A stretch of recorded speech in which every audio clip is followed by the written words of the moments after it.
internet democratized creation. Anyone with access could post for others to see. This miraculous innovation brought an inexorably linked problem. Given the quantity of information, finding what to consume became impossible. To alleviate the problem, tech companies created algorithms to sift through and curate our content. A seemingly simple yet pivotal feature emerged: the subscribe button. Subscribe revolutionized the depth of connection and interaction between creators and their audience. Creators, once limited to the physical, were now rapidly spreading their creations and, importantly, making a living doing so. The algorithms provided reach, which distilled into an audience, which distilled into paying fans. A change around the 2010s drastically altered the landscape. Social algorithms introduced content ranking based on engagement, a euphemism for addiction. The change made sense for their business model. The longer users are on the platform, the more ad views, making it a more valuable place for advertisers and increasing the tech company's revenue. This distanced the creator-follower connection. Your social pages started to suggest content that would keep you longer. We are in the midst of the next step on this path. TikTok's introduction of the For You page completely eliminated the idea of a follower, bringing a constant stream of addicting content. It's now possible to only get content from those you do not follow, because that is what keeps you most engaged. This is the death of the follower. Patreon's co-founder and CEO, Jack Conte, explains this trajectory in a keynote speech titled Death of the Follower and the Future of Creativity on the Web. Other social platforms worked quickly to catch up with TikTok's quick rise to success. They implemented their own version of the For You page. Jack shows us a saddening email he received from a creator, which reads,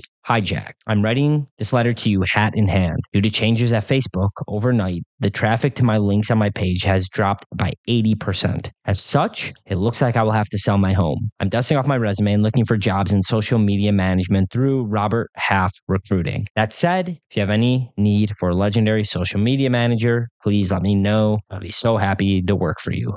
Thank you." This problem is even worse than it sounds. I worry about the effect it has on the viewer and the creator. I worry about the effect it has on humanity. Before I get myself too worked up, let's first perform a precise incision to understand the diagnosis before attempting to treat the problem. We'll work from the top to bottom. Shareholder primacy puts the shareholder's interest above all other stakeholders. While it has given birth to beautiful feats of mankind, it also continuously pressures companies to increase profits. If generating more profits for shareholders means increasing ad spend by altering the brain state to addict a user base, then that's what will happen, and it's what did happen. The need to make more money ushered in our current social paradigm, and the most valuable social companies use a derivation of this model since it works so well for the business. While likely not the sole contributor to that mental health crisis, it's clearly a large one. Social psychologist Jonathan Haidt is the foremost authority figure on this topic. Haidt's research on his most recent book, The Anxious Generation, is alarmingly illuminating. The charts alone are enough to send me into a fit of tears. Let's examine some of these images. If you'd like to explore more, I'll link to the PDF from which the graphs below are derived. On screen now, I'm showing the major depression among teens graph, and you'll notice how chart starts going upwards for both boys and girls around 2010. You'll see 145% increase since 2010 for girls and 161% increase since 2010 for boys. And you'll notice on these next three, mental illness among college students, and you'll notice the rates of mental illness going up, anxiety, depression, ADHD since around that same time, 2010. And then the same thing, suicide rates and the suicide rates going up since 2010. For boys and girls by close to 100% for boys and over 150% for girls. And you'll notice the communication technology adoption chart here, which shows smartphones and social media, which kicked off around 2010. The use of social media is not only a significant contributor to the mental health epidemic, but also threatens the essence of creation. As algorithms dictate the reach of content, creators often alter their work to suit these formulas, risking a loss of authenticity for wider exposure. This compromise can be a silent killer for both creators' originality and the mental well-being of their audience. Of course, there are exceptions. There are creators who remain authentic and benefit from doing so. Joe Rogan comes to mind. Starting over 11 years ago, he stuck to his podcast despite despite what people told him. Over the years of listening to his podcast, he emphasized the message: keep doing your thing and don't let anyone change what you want. However, I think the beginning creators alter what they create to feed the algorithm in hopes of quickly finding their audience. I don't have data to support this, but the large size of the social media guru market leads me to guess that it's a majority of creators. I altered my creation on my journey that started in 2021. I started as a Twitch streamer, moved to Shopify dropshipping store, wrote a crypto niche Substack, the crypto frontier, and then did it on TikTok and YouTube. I would ask myself, how can I get better? Resulting in a modification of my creation based on the guru's insights to increase my success. It took me 3 years until the beginning of 2024 to come to the frontier letter, where I write a full manifestation of my unique perspectives in search of truth. The issue is that I don't think this is simple for people who are trying to make a living online or don't fully know what the most them thing is. If I made a living from my previous endeavors, I don't know I would have landed here, and I may have lost myself along the way. The loss of self can be exacerbated if a new tool is yielded incorrectly, the large language model. LLMs are so sophisticated in information retrieval and output that, as creators, not speaking authentically puts us at risk of being outcompeted. In the era of authenticity, I deduce, if you are only speaking from the sum total of knowledge and words you read or heard, and your utterances are mere phrases from others, I can guarantee you that not only will you be outcompeted by technologically intelligent machines, but you probably already are. Estimates that 90% of the internet content will be LLM generated by 2026 increases the worry. The word content alludes to where we have moved as a species. Would we say Shakespeare was creating content? Certainly not. It's as if even our word for creation strips the beauty from it and keeps what remains, the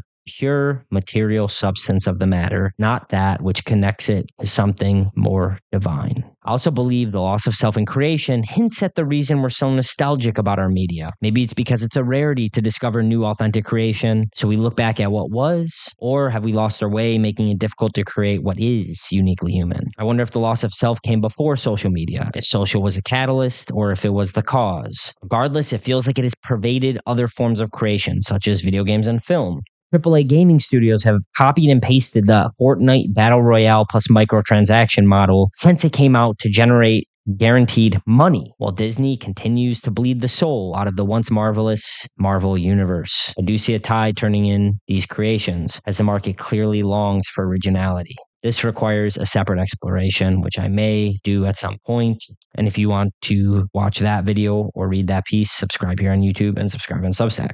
The problems highlighted, the mental health crisis and loss of self, seem apparent. However, I still believe the democratization of content is an incredible manifestation of human ingenuity. It has allowed niche creators to make a living online. Creators have provided us with enjoyable entertainment and remarkable insight. I wouldn't be who I am today without the ability to digest the art of those creators. I don't believe that the LLMs or algorithms are inherently evil either. It's about how we use them. While true, I think the problem highlighted puts us on a trajectory where the majority of those who consume become mentally ill and those who create lose themselves along the way. I ask myself, what can we do? Antidote. Beauty will save the world. Fyodor Dostoevsky, the idiot. Jack Conte proposes a solution. 1, invest in true fans. 2, know what you want. 3, make beautiful things. I say we must pursue our authentic journey, which inevitably leads us to all 3 solutions. As I alluded to earlier, the appeal to modify my approach to the algorithm was palpable, especially as I watched the creators gain followers quickly. But I found meaningful creation over expedience is the way. There is a massive opportunity in the market,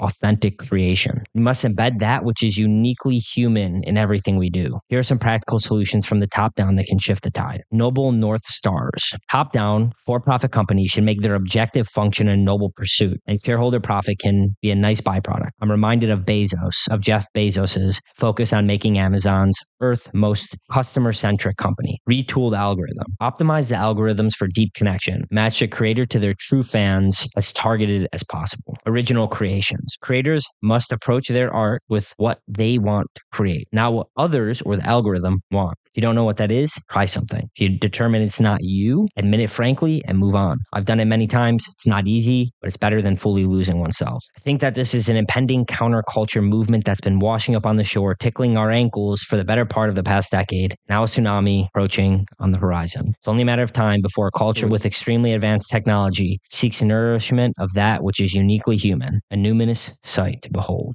I initially came to this piece with the idea of curating a list of authentic creations I have encountered through 2024 that have made a marked impact on me. What resulted was my attempt to understand why authentic creation is evidently apparent to me whenever it occurs. I will continue to collect a list of authentic creations, restaurants and food, newsletters, podcasts, influential personalities, film and TV, and gaming. I will release a piece with this list sometime this year. As we continue to navigate through our increasingly digital world, I invite you to reflect on your social media interactions. Are they genuine or shaped by the unseen algorithms? Share your thoughts and experiences below. Who are your favorite creators who embody originality and authenticity? If you enjoyed this video, subscribe here on YouTube. If you want to read the essays from which these video essays are derived, subscribe to my Substack, which will be in the link in the description below. It's completely free. And as always, thank you for watching. Until next time, take care of yourself, everyone.